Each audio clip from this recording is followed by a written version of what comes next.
ప్రతి పేదవాడికి కూడా కడుపు నిండా అన్నం పెట్టడానికి ఉద్దేశించినటువంటి అన్నా క్యాంటీన్లు రాష్ట్ర వ్యాప్తంగా ఇప్పటికే 203 అన్నా క్యాంటీన్లు నడుస్తూ ఉన్నాయి. ఆదోనిలో 3 అన్నా క్యాంటీన్లు నడుపుతా ఉన్నాం.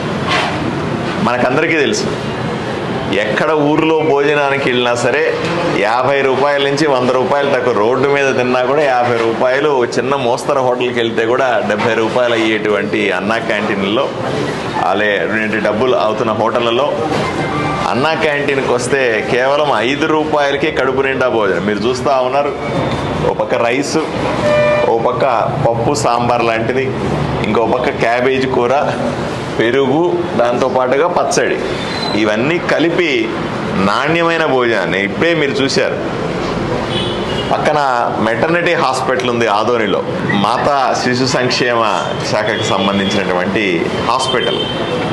ప్రతి నెల కూడా 450 డెలివరీలు అవుతాయి.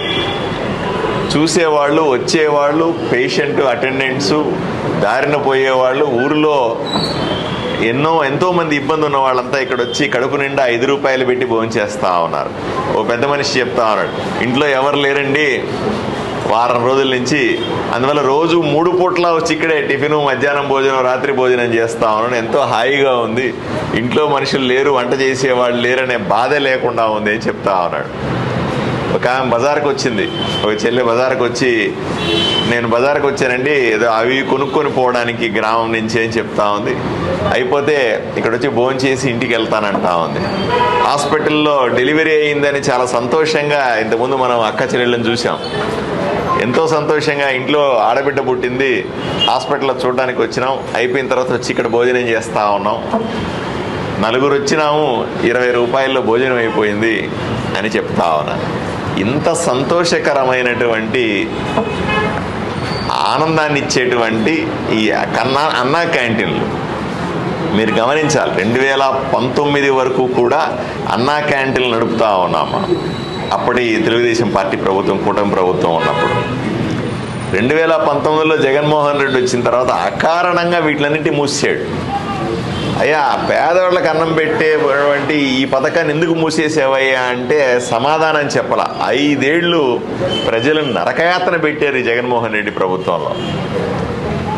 మళ్ళీ ప్రభుత్వం వచ్చిన, కూటమి ప్రభుత్వం ఏర్పడిన వెంటనే కేవలం 2 నెలల్లోనే మళ్ళీ అన్నా క్యాంటీన్లు ఓపెన్ చేసి అందరికీ కూడా కడుపు నిండా భోజనం పెడతా ఉన్నాం.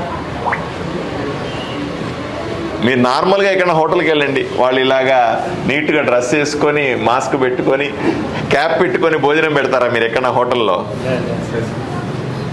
ఇది అన్నా క్యాంటీన్లో మాత్రమే సాధ్యమైంది. నేను అడుగుతున్నాను, రోజు ఇట్లే పెడితే ఉంటారా, లేదా నేను ఈరోజు వస్తున్నాను కాబట్టి మీరు ఉన్నారా అంటే, లేదు సార్, రోజు ఇట్లాగే పెడతాం, మేము ఇలాగే ఉంటాం, ఇంతే శుభ్రంగా ఉంటాం. ఆ చెల్లి కూడా చెప్తా ఉంది, శుభ్రంగా ఉంటారని. అంతేందుకు ప్రెమిసిస్ చూడండి, ఈ ప్రాంగణం అంతా కూడా ఎంత క్లీన్గా ఉందో, హాయిగా ఉందో, ప్రశాంతంగా ఉందో. ఇటువంటి సేవను అందించేటువంటి ఆలోచన కూటమి ప్రభుత్వాన్ని, ప్రజలకు ఏదో విధంగా సేవ చేయాలన్నటువంటి కోరిక కూటమి ప్రభుత్వాన్ని. జగన్మోహన్ రెడ్డి గారు మొన్న అంటున్నారు, మేము వచ్చేస్తే రపా రపా అంటున్నాడు.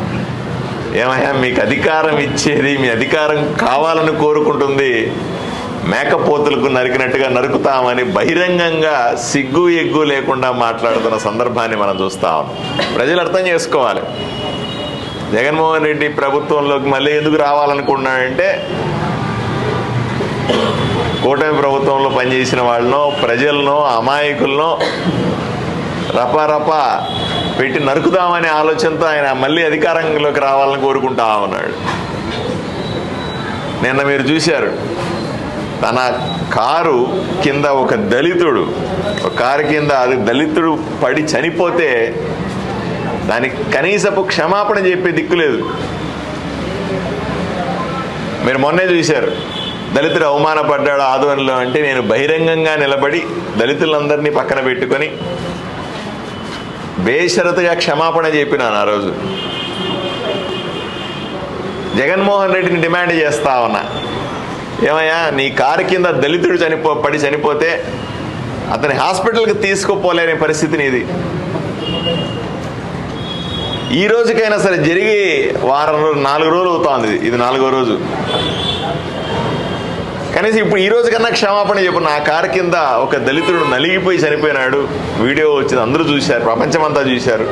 ఈ రోజు కన్నా పశ్చాత్తాపాన్ని చూపెట్టచ్చు కదా. పొరపాటు జరిగి ఉండేసి నీవు కాకపోయినా నీ కారు డ్రైవరు తోలినాడు, నువ్వు తోలినావని చెప్పట్లేదు మేము. నీ కారు కింద పడి చనిపోయాడు కదా, గౌరవం ఉండాలి కదా. ఆ కుటుంబానికైనా సరే వెళ్ళి పరామర్శించడమో, ఆ కుటుంబానికి వెళ్ళి క్షమాపణ చెప్పడమో జరగాలి కదా. అది కూడా చేయకుండా ఈరోజు తిరుగుతున్నటువంటి జగన్మోహన్ రెడ్డిని మనం రాష్ట్రం అంతా చూస్తూ ఉన్నాం. ఏది ఏమైనప్పటికీ కూడా మేము గర్వంగా చెప్పుకునే కూటమి ప్రభుత్వం, గర్వపడే ప్రజలు కూడా ఎంతో సంతోషాన్ని వ్యక్తపరిచేటువంటి మా పథకమైనటువంటి అన్నా క్యాంటీన్ పథకాన్ని ఈరోజు నేను వచ్చి ఆదోనిలో కాసేపు గడపడం అన్నది సంతోషంగా ఉంది. నేను రుచి కూడా చూశాను. చెల్లి తింటా ఉంది, అమ్మ ముద్ద పెట్టు అంటే ముద్ద పెట్టింది, తిన్నాను కూడా. ఎంతో రుచికరంగా ఉంది.